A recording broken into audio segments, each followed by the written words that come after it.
या महाराष्ट्र राज्यातील सर्व संघर्षशील कर्मचारी बांधवांना, बंधूंना, भगिनींना आणि मित्रांना सस्नेह नमस्कार. मी अशोक अलका सूर्यबान मासाळ, संघटनेतील एक पदाधिकारी, तुमच्यासारखाच एक सामान्य कर्मचारी म्हणून तुम्हाला व्यक्त होतोय. या अहिल्यानगरच्या संघटनेने, मग ती राज्य सरकारी मध्यवर्ती कर्मचारी संघटना असो किंवा Ahmednagar district class 3 revenue association असो, आम्ही सर्वांनी मिळून संघर्षाचा इतिहास हा गिरवलेला आहे. या सरकारी कर्मचारी संघटनेत काम करत असताना आपल्यासारख्या सगळ्या ज्येष्ठ, सन्माननीय आणि आदरणीय सहकाऱ्यांचा कायमच आशीर्वाद राहिलेला आहे. अहिल्यानगरच्या कर्मचाऱ्यांनी प्रत्येक लढा हा यशस्वीरित्या पूर्ण केलेला आहे हे आपण सर्वजण जाणता आणि त्याला साथ देखील आपण सर्वांनी दिलेली आहे हे मी अगदी नम्रतापूर्वक आणि अभिमानाने सांगू इच्छितो. अगदी काल परवा दिवशी आम्ही जो लढा उभारला, अकोले तहसीलदार सिद्धार्थ मोरे याच्या विरोधात, आपण आपली भगिनी ज्योतिताई ससे आणि महेंद्र भाऊ रोकडे, जे की ज्योतिताई ससे सहाय्यक महसूल अधिकारी आहेत, महेंद्र भाऊ रोकडे 21 वर्षांची सेवा करून आजही महसूल सहाय्यक आहेत. अशा माझ्या ज्येष्ठ सहकार्याला जाणीवपूर्वक त्रास देऊन एकाच विषयात, गैरहजर राहिल्याच्या विषयात विनावेतन करून नोटिसा देऊन नंतर त्याचं पुनश्च जिल्हाधिकारी कार्यालयाकडे प्रस्ताव पाठवून निलंबन करण्यात आलं. ज्योतिताईच्या 6 महिन्याच्या बाळाचा विचार न करता तिला एका वेगळ्या प्रकारे हिणवण्यात आलं.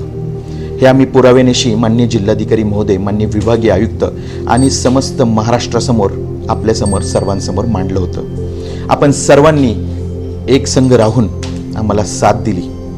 त्याच लढ्याचं अगदी यशात रूपांतर होतंय की तहसीलदार मोरे हे स्वतः आम्हाला जिल्हाधिकारी कार्यालयात भेटायला आले.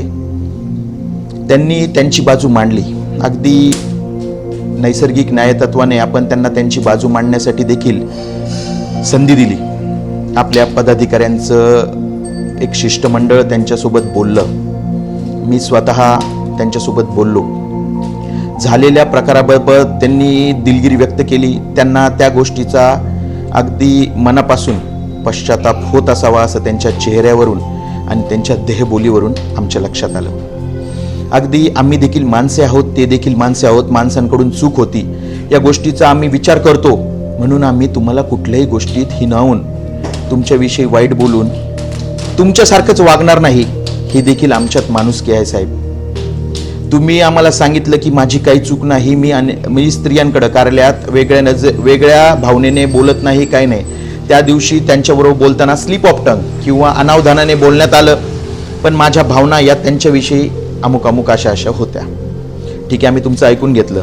आम्ही त्याबाबत तुम्हाला सांगितलं की याबाबत माफी देण्याचा अधिकार आम्हाला नाहीये, पण मी निश्चित प्रयत्न करेल की समस्त महिला वर्गाने तुम्हाला माफ करावं. तुम्हाला त्यांच्याशी बोलावं लागेल.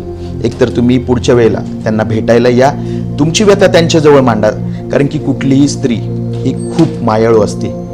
ती आमची भगिनी, मला असं वाटतं की तुम्हाला माफ करेल, परंतु तुम्हाला माफ करण्याचा अधिकार आम्हाला नाही. पण मी प्रयत्न नक्की करेल. माझ्या शिष्टमंडळाने देखील त्यांना सांगितलं की आम्ही प्रयत्न करू, कारण की आम्ही तुमच्यासारखे नाहीत की आम्ही जाणीवपूर्वक त्रास देऊ. त्यानंतर आम्ही महेंद्र रोकडे, आमचे अजून 2-3 सहकारी यांची नावं घेऊन तुम्ही त्या पद्धतीने त्यांच्यावर कारवाई प्रस्तावित केली. कलेक्टर ऑफिसने देखील तत्परतेने त्यावर सस्पेंडेड असं लिहिलं. कुठलाही पूर्व इतिहास न पाहता ज्या माणसावर ऑलरेडी ज्या शिक्षेसाठी म्हणजे कायद्यातून ती तरतूद आहे त्या पद्धतीने शिक्षा त्याला सुनावलेली होती, परत त्याच शिक्षेसाठी त्याचं निलंबन केलं, म्हणून आम्ही लढा उभारला. आता तुमच्या कुठे लक्षात येते की कर्मचारी जागा झालाय. आम्ही या अन्यायाविरुद्ध एकत्र आलो. त्यांनी त्याबाबत देखील माननीय विभागीय आयुक्त स्तरावर माझ्याकडून पत्रव्यवहार होऊन झालेल्या चुकीबद्दल मी वैयक्तिकरित्या पत्रव्यवहार करेल असं सुचवलं.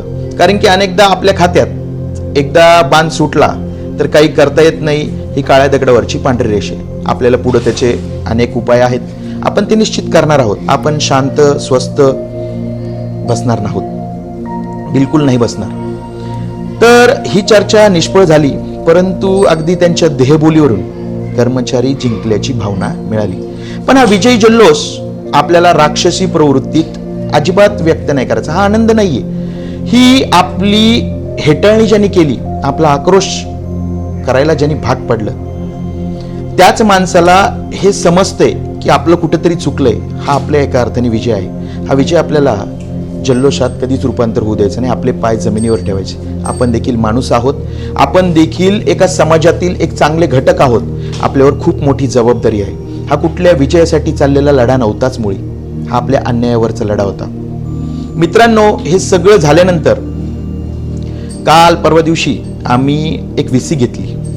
आपल्या जिल्ह्यातील म्हणजे अहिल्यानगर जिल्ह्यातील सगळ्या पदाधिकाऱ्यांची आणि जिल्हाधिकारी कार्यालयात जे उपलब्ध होते, जे त्यावेळेला आपल्याला मीटिंगसाठी आले, यांच्यासोबत आपण आपल्याला या गेल्या 1.5 वर्षात 2 वर्षात आपल्यावर कारवायांचं जे सत्र चालू झाले, जे की अनेकदा चुकीच्या पद्धतीने होतं. ठीक आहे, नाठाळ कर्मचाऱ्यांना शिक्षा झाली पाहिजे, निश्चित तुमचं कामच ते आहे.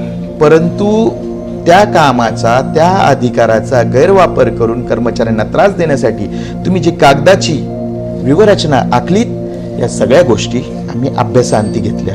कारण की साहेब, तुम्ही हे विसरताय, तुमचा कागद सुरू पण आमच्यापाशी होतो आणि संपतो देखील आमच्यापाशीच, हे त्यांना सांगितलं. आम्ही आमच्या सगळ्या कर्मचाऱ्यांना असं सांगितलं की 99% कर्मचारी या प्रशासनात अगदी रुबाबदार, अगदी सामान्य जनतेचे हित आणि आपलं कर्तव्य जपणारी आहेत. आपल्याला त्यांना जपायचंय, त्यांना पुढे घेऊन जायचंय. आपल्या महाराष्ट्राची प्रगती, आपल्या भारताची प्रगती करायची. आणि 100% आम्ही शपथेवर हेच सांगितलं. परंतु 1% जे लोक नाठाळ आहेत, जे अधिकारी नाठाळ आहेत, यांच्या डोक्यात काठी घालायची. ती कशा पद्धतीने घालायची हे आपण ठरवायचं. ह्यांचे सगळे कारनामे आपल्याला माहिती असतात. सामाजिक कार्यकर्त्यांची मदत घ्यायची, सामान्य नागरिकाची मदत घ्यायची, ज्याच्यावर अन्याय हे करतात त्याची मदत घ्यायची, त्याला धडा शिकवायचा. खऱ्या अर्थाने ही वेळ आहे आणि हे आपलं कर्तव्य आहे की ज्या अर्थी एकाला लढता येत नाही म्हणून आपली मोठ बांधायची. आणि 1% नालायक अधिकारी जे भ्रष्टाचारी आहेत, जे इतरांसाठी कुंभाड रचतात, ते आपल्या अधिकाऱ्यांवर देखील वेगवेगळ्या प्रकारे त्रासदायक ठरतात, अशा 1% अधिकाऱ्यांना त्यांच्या जागेवर आणण्यासाठी प्रयत्न करायचा. हे संघटनेमार्फत आम्ही सगळ्यांना सांगितलं, जेणेकरून कुठल्याही चांगल्या व्यक्तींवर कुणीही त्रास देणार नाही. कुठल्याही अशा प्रकारची अन्यायाविरुद्ध रस्त्यावर येण्याची सुद्धा वेळ येणार नाही. अशा पद्धतीने तुम्ही लक्षात ठेवायचं. हा जमाना बदललाय. अशा लोकांना त्यांची किंमत दाखवून द्यायची. जे पदाला हुकुमशाही पद्धतीने वापरतात, अशा लोकांना, 1% लोकांना, 99% प्रशासनात अधिकारी खूप चांगले, त्यांचा सन्मान आपण यथोचित करायचा. कुठल्याही कर्मचाऱ्याने आपली चूक कधीही होऊ द्यायची नाही. ही जबाबदारी देखील आपली आहे. आपल्या जबाबदाऱ्या देखील त्यांना समजावून सांगण्यात आल्या आणि त्यांना बळ देण्यात आलं की आपल्या अन्यायाविरुद्ध आम्ही सगळेजण सोबत आहोत. या अशा सगळ्या घडामोडी तुम्ही 2-3 दिवसापासून आम्हाला विचारताय की काय, कारण की आपल्याला उत्सुकता आहे. हा लढा अहिल्यानगरने उभारलाय, त्याला निश्चित चांगलं स्वरूप मिळालं, आपण सर्वांनी साथ दिली तर आपल्याला देखील उत्सुकता असते. परंतु काही गोष्टी गोपनीय ठेवाव्या लागतात. अनेकदा आपण काय करतोय, आपण कुठल्या पद्धतीने कर्मचारी हित आखतोय, हे जगजाहीर सांगून चालत नाही. मी वैयक्तिकरित्या पूर्ण वेळ संघटनेला वाहून द्यायला तयार आहे. अगदी वेळच आली तर मला सगळं काही सोडून पूर्ण वेळ संघटनेसाठी काम करायची माझी मानसिक इच्छा आहे. माझी तशी मानसिकता मी पण करून ठेवलेली आहे. त्यामुळे अगदी तुम्हाला मनापासून सांगतो. आणि हा व्हिडिओ पण हा जल्लोषाचा नाही. तुम्ही मला काल परवा दिवशीपासून मी तुम्हाला सांगितलं की मी वेळ घेऊन व्यक्त होतो आणि माझ्या प्रत्येक पदाधिकाऱ्याच्या, माझ्या प्रत्येकाच्या ह्या विचारांशी सहमत असून सगळ्यांच्या विचारांती मी तुमच्याशी व्यक्त होतोय. मला तुमच्या सोबत बोलायला वेळ लागला, 2 ते 3 दिवसांचा अवधी आला, मी माफी मागतो. परंतु आपण सर्वांनी ह्या लढ्याला जे स्वरूप दिलं, आपण ताकद दिली, एक राज्य आमच्या पाठीशी उभा आहे याचा गर्व आम्हाला आयुष्यभर राहील. सदैव संघटनेसाठी आम्ही तत्पर राहू. कधीही कुठल्याही कर्मचाऱ्याची प्रतारणा आम्ही करणार नाही ही शपथ घेतो आणि थांबतो. जय संघटना. आणि सगळ्या संघर्षशील कर्मचाऱ्यांना माझा मानाचा मुजरा.